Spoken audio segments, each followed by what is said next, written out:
Dominic Hannigan in the shopping centre in Navan. Dominic, you're here to celebrate Flexibus's Celebration Day. That's right, it's great to be here. It's not my first time here, Brian. I've been here before. It's good to see it happening again. The amazing thing is that there's so many people here from across the county. It's not just one particular part. They're here from all over today, and I've managed to speak to people from Navan, I've spoke to people from Slane. They're all here enjoying themselves and all big supporters of the service. Your party is in government and coming under increasing pressure with resources, and rural transport is one of those. So how would you feel when you see the number of people here today that you can support keeping funding going to rural transport? That's right, and everybody here is aware of the situation that the country is in.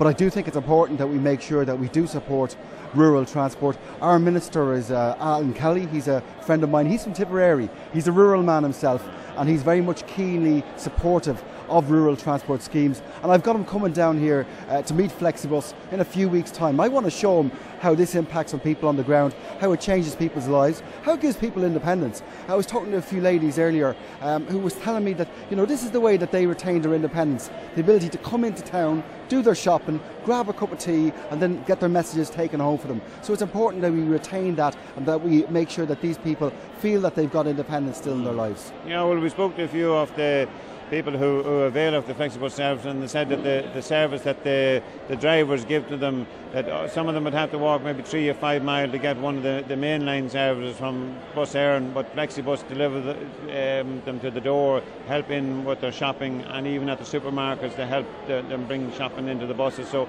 it's a very personal service and a very good door-to-door service. Absolutely, Brian, I think you know and I know that without this it would be very hard for some of these people to get through their daily lives. So it's an essential service that they're providing. It's a wonderful service, and you won't hear a bad word spoken about it from anybody in here. I think everybody here respects the service that they get, and they love what they're getting for it.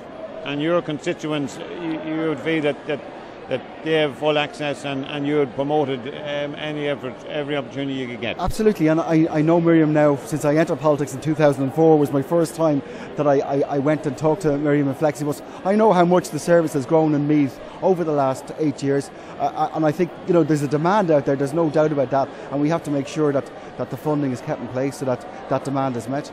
So at least we know now that we have one supporter that will champion the cause for rural transport in County Meath. Yeah. We see the benefits of it, and we want to keep those services available for people so that they can use them. They can use them to get about their daily lives, to do their shopping, to meet their friends as well, to give them the independence and make sure they retain their independence as they enter older ages.